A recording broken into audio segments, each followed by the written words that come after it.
brought to you by Palvi Agrico. आता शेतीसाठी जे काही लागणार ते घरपोच मिळणार, तेही मोबाईलच्या एका क्लिकवर. उपमुख्यमंत्री अजित पवार यांचा विमान अपघात नेमका कशामुळे झाला याबद्दल आता उलटसुलट चर्चा सुरू झाल्यात. विमान हवेमध्ये सरळ होतं, मग ते अचानक कसं काय कलंडलं असा प्रश्न मंत्री छगन भुजबळ यांनी उपस्थित केला. विमानामध्ये 6 लोक होते, तर मग 5च मृतदेह कसा काय आढळले असा प्रश्न अमोल मिटकर यांनी उपस्थित केला. आणि आज सकाळी शरद पवार गटाचे खासदार बजरंग सोनवणे यांनी त्या विमानामध्ये बॉम्ब होता अशा प्रकारचा धक्कादायक दावा केला. अर्थात आता हे राजकीय दावे असले तरी सुद्धा अजितदादांच्या विमान अपघाताची चौकशी नेमकी कुठवर आली आहे, ज्याची सगळ्यात जास्त चर्चा सुरू आहे, त्या ब्लॅक बॉक्समधून काय समोर आलं का, ब्लॅक बॉक्सची चौकशी सुरू झाली का, ब्लॅक बॉक्स म्हणजे नेमकं काय असतं, आणि जर ब्लॅक बॉक्समधून काही माहिती समोर आली तर अजितदादांच्या विमान अपघातातून काय काय गोष्टी नेमक्या माहिती समोर येऊ शकते किंवा त्यातून काय समोर येऊ शकतं, या सगळ्या प्रश्नांची उत्तर आपल्याला या व्हिडिओच्या माध्यमातून समजून घ्यायची आहे. नमस्कार, मी या ठिकाणी मुंबई तकमध्ये तुम्हा सर्वांचं स्वागत आहे. तर राजकीय दावे जरी बाजूला ठेवले तर ब्लॅक बॉक्सची चौकशी सुद्धा आता तपास यंत्रणांकडून सुरू झालेली आहे. DGCAने 2 निर्णय घेतलेले आहेत. त्यामध्ये एक, अजितदादांच्या सगळ्या विमान अपघाताची उच्चस्तरीय चौकशी करण्यासाठी 8 सदस्यीय एक समिती गठीत करण्यात आलेली आहे आणि या समितीने घटनास्थळी जाऊन सुद्धा तपास करण्याचा प्रयत्न केलाय. पण आता त्यांच्या हातात ब्लॅक बॉक्स सुद्धा सापडलाय.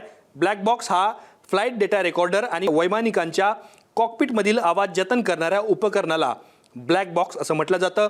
विमान उड्डाण ते लँड होईपर्यंतच्या प्रवासाची संपूर्ण तांत्रिक माहिती त्याच्यामध्ये असते. ही सगळी माहिती डिजिटल स्वरूपात रेकॉर्ड होत असते. ब्लॅक बॉक्स काळा नाही तर केशरी रंगाचा असतो. त्याला विमानाच्या मागच्या भागामध्ये बसवण्यात येतं. अर्थात सारासार जर विचार केला तर विमानाच्या शेपटाच्या भागामध्ये एक बॅटरीसारखा मोठा बॉक्स असतो आणि त्या बॉक्समधली उपकरणं, विमानातली काय हालचाल असेल, आवाज असेल, त्या सगळ्या गोष्टींची रेकॉर्ड तो ठेवत असतो. एखाद्या विमानाचा अपघात झाला तर विमानाचा मलबा शोधत असताना तपास यंत्रणांची सगळ्यात पहिली नजर ब्लॅक बॉक्सवरती असते.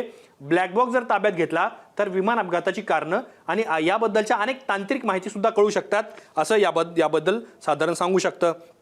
पण ब्लॅक बॉक्समधून नेमकं काय सापडलं जाऊ शकतं? जर अजितदादांच्या विमानातून ब्लॅक बॉक्सची चौकशी सुरू झाली आहे, त्यातून ट्रॅफिक कंट्रोलसोबत पायलटचं संभाषण, दुसरं अपघातावेळी विमानात काय घडलेलं होतं, दुर्घटनेसाठी कुठली कारणं जबाबदार ठरली आणि अपघात बिघाडामुळे झालाय की मानवी चुकीमुळे झाला. आता या 4ही कारणांचा जर विचार केला तर सगळ्यात महत्त्वाचं काय होतं की शांभवी पाठक अजितदादा यांचं विमान चालवत होत्या. विमानाच्या आधी सुमित नावाचे एक पायलट होते, ते सुद्धा तिथं होते. त्यावेळेला ट्रॅफिक कंट्रोलसोबत या 2 पायलटचं काय बोलणं झालेलं होतं, ट्रॅफिक कंट्रोल ने जरी DGCAच्या माध्यमातून काही माहिती अपघात झाल्यानंतर सादर केली, पण ब्लॅक बॉक्समध्ये नेमकी कुठलं संभाषण रेकॉर्ड झालेलं होतं, अपघातावेळी विमानामध्ये नेमकं काय घडलेलं होतं, कॉकपिटमध्ये काय घडलेलं होतं, काही बिघाड झालेला होता का, याचा सुद्धा माहिती समोर येऊ शकते. दुर्घटनेसाठी कुठली कारणं जबाबदार ठरली, म्हणजे अंधुक प्रकाशामुळं किंवा धुक्यामुळं विमानाला पायलटला रनवे दिसत नव्हता, पण ह्याच्या पलीकडे काही कारणं आहेत का, किंवा विमानामध्ये काही तांत्रिक बिघाड झाला का, अपघात हा तांत्रिक बिघाडामुळे झाला की मानवी चुकीमुळे झाला, याची सुद्धा माहिती ही ब्लॅक बॉक्स तपासल्यानंतर समोर येऊ शकतं. आता हे झाले 4 मुद्दे.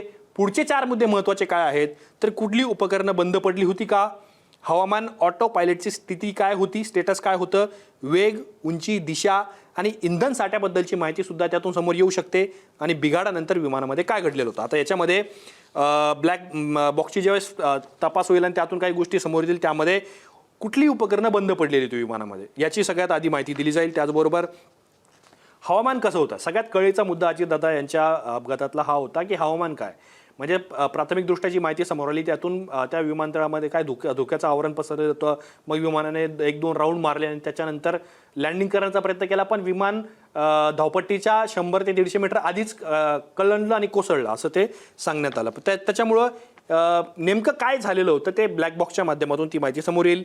ऑटो पायलटची स्टेटसची स्थिती काय होती, वेग, उंची, दिशा आणि इंधन साठा, या सगळ्या गोष्टींची माहिती समोर येईल.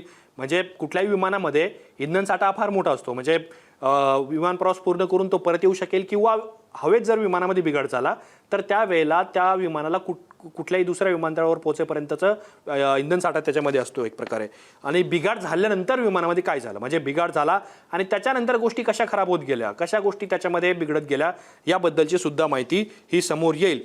पण अजित पवार यांच्या विमान अपघाताच्या तपासामध्ये त्या विमानातलं काय आपण ज्याला ब्लॅक बॉक्स हा कशा पद्धतीने महत्त्वाचा ठरू शकतो तर राष्ट्रवादी काँग्रेसच्या नेत्यांनी एकामागून एक दावे केलेले आहेत. मी तुम्हाला व्हिडिओच्या सुरुवातीलाच सांगितलं की राष्ट्रवादीचे नेते किंवा आता शरद पवार गटाचे नेते सुद्धा धक्कादायक दावे करतायत. आता त्यामुळे सुद्धा उलटसुलट चर्चा आता सुरू झालेली आहे आणि ब्लॅक बॉक्सची जर तपासणी झाली आणि त्यातून काही माहिती समोर आली तर त्यातून अत्यंत महत्त्वाची माहिती मिळू शकते. दावे काहीही असले तरी अपघाताचं खरं कारण हे समोर येऊ शकतं.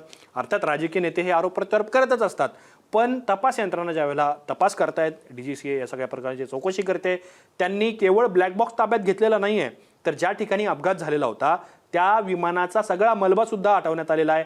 त्या मलब्याची सुद्धा काही त्यातून निघेल का ह्याच्याबद्दलची चौकशी सुरू आहे. ज्या ठिकाणी अपघात झाला त्या ठिकाणी सुद्धा तपास यंत्रणांनी पाहणी केलेली आहे. त्यामुळं ब्लॅक बॉक्समधून जी माहिती समोर येईल त्यातून अपघाताचं खरं कारण हे कळू शकतो. पण आतापर्यंत अजितदादा पवार यांच्या विमान अपघाताचा किंवा त्यांच्या निधनाचा तपास हा कुठवर आलेला आहे. तर अपघाताच्या चौकशीसाठी DGCAने एक समिती स्थापन केली. त्याच्यामध्ये 8 सदस्य असतील आणि ही समिती 11 फेब्रुवारीला त्यांचा प्राथमिक अहवाल म्हणजे प्रथमदर्शनी रिपोर्ट हा सादर करणार आहे. त्याचबरोबर VSR व्हेंचर्स ही जी कंपनी आहे, ज्या कंपनीच्या विमानाचा अपघात झाला आणि त्याच्यामध्ये अजितदादांचा मृत्यू झाला, या कंपनीचं सुद्धा विशेष ऑडिट करण्यात येणार हे जे मी सुरुवातीला सांगितलं. त्यामुळं अहवालातून नेमकं काय समोर येणार याकडे महाराष्ट्रात ज्याचं लक्ष लागलं आहे. सगळ्यात महत्त्वाचं म्हणजे अजितदादांच्या विमानाचा अपघात झाला त्या विमानाच्या ब्लॅक बॉक्समधून काय समोर येणार. आता साधारण मी तुम्हाला सांगितलं ब्लॅक बॉक्स म्हणजे काय असतं, त्यातून काय समोर येऊ शकतं, अजितदादांच्या तपासामध्ये त्या विमानातला ब्लॅक बॉक्स कसा महत्त्वाचा ठरू शकतो, या सगळ्या गोष्टींबद्दल आपण चर्चा केली. तुम्हाला या सगळ्या प्रकरणांबद्दल काय वाटतं कमेंट बॉक्समध्ये आम्हाला नक्की सांगा. असेच माहितीपूर्ण व्हिडिओ पाहण्यासाठी मुंबई तकच्या YouTube चॅनलला सबस्क्राईब करायला विसरू नका.